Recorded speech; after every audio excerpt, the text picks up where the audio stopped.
नमस्कार दोस्तों, सत श्री अकाल, गुड इवनिंग, वाहिगुरु जी दा खालसा, वाहिगुरु जी दी फतेह। आजकल YouTube के ऊपर एक बड़ा ही चर्चित रहे है और आपने भी हो सकता है अब से पहले आपने नहीं सुना होगा, लेकिन अब तो इतना चर्चा में आ गया फेसबुक, YouTube, इंस्टाग्राम, तो अब तो आपने नाम सुन लिया होगा या हो सकता है आप में से बहुतों ने पहले भी इनका नाम सुना होगा। और नाम है इनका आचार्य धीरेन्द्र शास्त्री। मैं आपको एक एक चीज ना कि किसी का पक्ष रखते हुए ना कि विपक्ष रखते हुए आपको मैं बता रहा हूं, ये आपका निर्णय है कि कृपा है, जादू है या पाखंड है, अंधविश्वास है या हनुमान जी महाराज की कृपा, ये फैसला आपका है, ये आपको सोचना है। मैं एक अध्यापक के नाते जो बता रहा हूं, जो चीजें हैं उनको बताते हुए आपको लास्ट तक ले जाता हूं। आप लास्ट तक देखिए, फिर आपका निर्णय है, अपना निर्णय। इनका नाम है आचार्य धीरेन्द्र शास्त्री और इनके दादा का नाम है भगवान दास गर्ग और इनके पिता का नाम है राम कृपाल गर्ग। इनके राम कल्याण, ये दो भाई हैं, बड़े भाई धीरेन्द्र शास्त्री जी हैं और छोटे सालिम राम गर्ग, जैसा कि इन्होंने एक इंटरव्यू में बताया उस आधार पर। वर्तमान में ये बागेश्वर धाम के पीठाधीश्वर हैं और इनकी उम्र लगभग 26-27 या लगभग 26 साल उम्र बताते हैं इनकी। अब बात करते हैं हम बागेश्वर धाम की कि ये कहाँ है, क्या है। बुंदेलखंड आपने नाम सुना होगा, खजुराहो तो सुना ही सुना होगा जी के पढ़ने वालों में। ये छतरपुर एमपी के अंदर, उसी के आसपास में पड़ता है, छतरपुर एमपी के अंदर। अब यह है कि यहां किस वजह से ये प्रसिद्ध हुए, क्या इन्होंने अपने बचपन के बारे में भी बताया। धीरेन्द्र शास्त्री आचार्य, लोग इन्हें बाबा कहते, जबकि ये खुद को ये कहते मैं कोई बाबा नहीं हूं, मुझे धीरेन्द्र शास्त्री आचार्य होगी। तो इन्होंने बचपन के बारे में बताया कि बड़ी गरीबी में बचपन गुजरा है और धीरे उस समय मैं राम कथा करता था या कथा करके अपना जीवन यापन करते थे परिवार का और का, इस हिसाब से।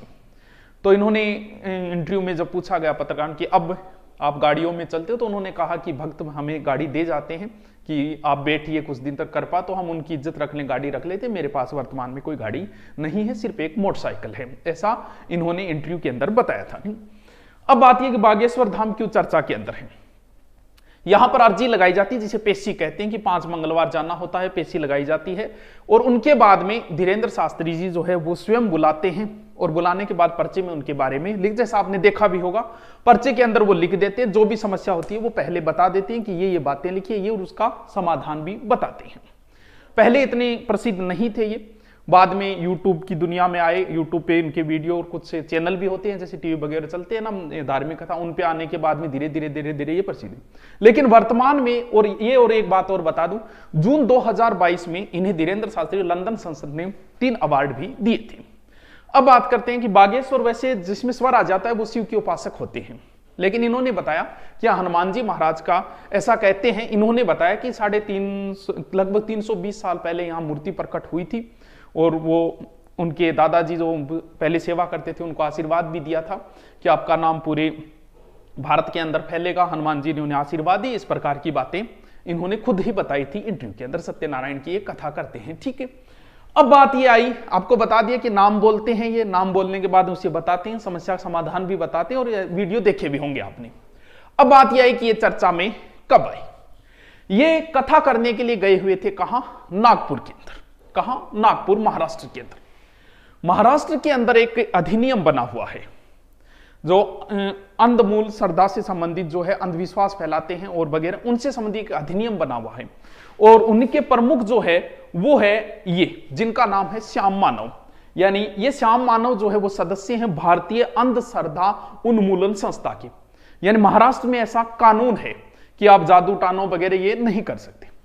इन्होंने चैलेंज दे दिया था धीरेन्द्र, जब वहां नागपुर के अंदर कथा थी, इन्होंने उनको चैलेंज दे दिया कि अगर उन्होंने कहा कि आप जो है वो एक प्रकार से ये अंधविश्वास फैला रहे हो, आप जो कहते हो कि जादू टोना है या किसी को कहते हो कि आपके ऊपर भूत प्रेत का साया है, जादू कर दिया, किसी ने खिला दिया, ये धाराएं हैं, 2, 6 और 8 नंबर की धारा के तहत आप पे केस दर्ज होता है, ऐसा उन्होंने कहा। अगर आप बता सकते हो तो फिर हम, इन्होंने कहा है ये श्यामानो कि अगर आप बता सकते हो तो फिर हम आपको 10 आदमी देंगे, आप उनका डिटेल बता दो, फिर एक कमरे में 10 चीजें रखेंगे और आप तो कृपा होती है तो आप बता दीजिए कि ये 10 चीजें रखी गई।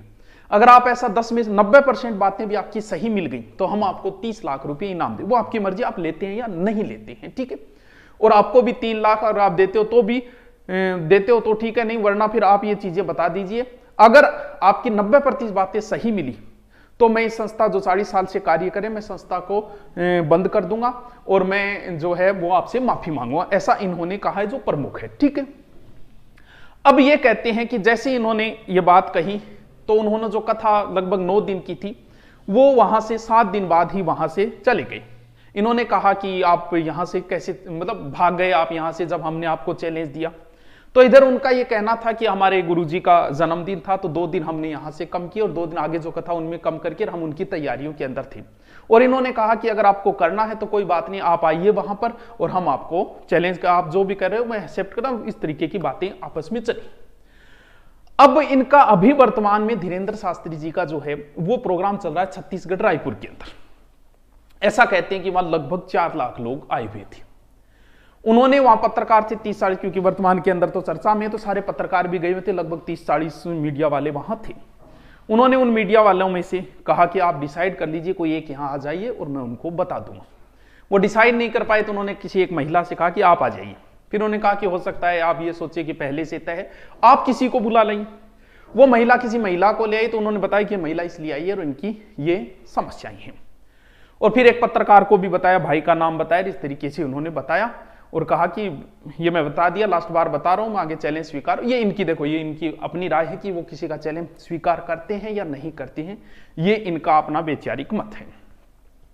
ये मुद्दा बड़ा गर्मा गया। अब अलग अलग प्रकार है, कोई से अंधविश्वास कह के चलना शुरू हो गया, कोई से ये कहते हैं कि हमें बागेश्वर धाम यानी हनुमान जी महाराज की हमारे ऊपर कृपा होती है, जैसा हनुमान जी महाराज मुझे कहते हैं मैं वैसा लिख देता हूं, ऐसा है। ये तो था जो चर्चा के अंदर आए हैं, कोई इनके पक्ष में खड़ा हो गया, कोई इनके पक्ष में खड़ा। ये आपका फैसला है भी। ये कहते हैं हनुमान जी महाराज की कृपा हो रही है और ये आपको डिसाइड करना है कि क्या है क्या नहीं। ये बताते हैं पहले ही और जानकारियां देते हैं और उनका समाधान भी बताते हैं। इन्हीं चर्चा के बीच में और एक लड़की और चर्चा में आई। हो सकता है आप में से बहुत सारों ने इस लड़की को देखा भी होगा, अभी संदीप महेश्वरी के शो में भी गई थी और बहुत बड़ा इनका यूट्यूब चैनल है। इनका नाम है सुहानी सा। अभी एबीवीपी न्यूज पे ये भी चर्चा में आ गई। क्यों? क्योंकि इससे मिलता जुलता कार्य ही ये कर रही है। सुहानी सा अभी एबीवीपी पे आप जाके देख सकते हो, ये इंटरव्यू इनका अभी एबीवीपी पे कई चल रहे हैं। तो ये अभी एबीवीपी इंटरव्यू पे वहां पे इनका इंटरव्यू भी चल रहा था। इनसे पूछा गया, ये भी ऐसे ही कार्य करती, इस प्रकार से मिलते जुलते। इन्होंने ये कहा है कि ये एक कला है। ये इनके वाक्य है कि एक कला है, ये कोई कृपा नहीं है, एक कला है, एक जादू है। मैं भी ऐसा कर सकती हूं, ये गॉड गिफ्ट है एक प्रकार से। बाकी ये कला है, सीखनी पड़ती है। ये लगभग 500 से अधिक शो कर चुकी है, बहुत बड़े पुलिस अधिकारियों के भी शो कर चुकी है, सेलिब्रिटियों के साथ भी शो कर चुकी है। तो इन्होंने क्या किया कि वहां जो चल रहा था, एक महिला इनके बीपी में वो इंटरव्यू ले रही थी और सामने भी कुछ लोग बैठे हुए थे। तो इन्होंने कहा कि आप भी करके दिखाइए ऐसा।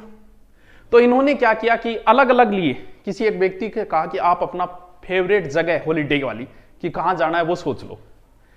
तो उन्होंने कहा कि भी ऐसे नॉर्मल मत सोचना, स्पेन पेरिस, ऐसा सोचो कि जो नया हो। वो पहले ही लिख दिया उसने, और उसने सोचा था अपने गांव का नाम, जो कोई हॉलीडे पैलेस था ही नहीं। और बोले ये देखिए, उन्होंने बता दिया। बोले ये एक कला है, दिमाग को पढ़ने की एक कला है सुहानी शाह के अनुसार। फिर उसी समय उन्होंने कहा कि जो इंटरव्यू लेने वाली जो लड़की थी, नाम मुझे नहीं ध्यान, वो इंटरव्यू आप देख लेना। कहा कि आप बताओ, आप भी सोच लो, कुछ कोई सॉन्ग सोच लो। ऐसा सोचना कि जो नॉर्मल ये आज वाले ये मत सोचना, अच्छा सा सोचना कोई जो कभी सुना ना हो, इस प्रकार से नया ही सोचना, आपका फेवरेट ना वो भी सोचना। उन्होंने सोचा और उन्होंने पहले ही तख्ती के ऊपर लिख दिया था। जो उसने सोचा था पंछी बिनू उड़ती फिर, बोलिए यही सोचा था ना, बोलिए। फिर बोला ऐसा करते हैं कि हो सकता है आप पहले हमसे मिले और हम किसी को लाइव जोड़ते हैं टीवी के ऊपर। उसी समय जो शो चल रहा था, टीवी के ऊपर जोड़ा गया शिवानी दुर्गा नाम से एक महिला को, मनाली से। वो आप देख सकते हो इंटरव्यू, जो तंत्र विद्या की जानकार थी। उन्होंने भी कहा कि मैं सुहानी शाह के देखा जरूर है लेकिन मिली नहीं हूं कभी। तो वो लाइव थी टीवी के ऊपर। उनसे भी कहा कि आप कुछ सोचो।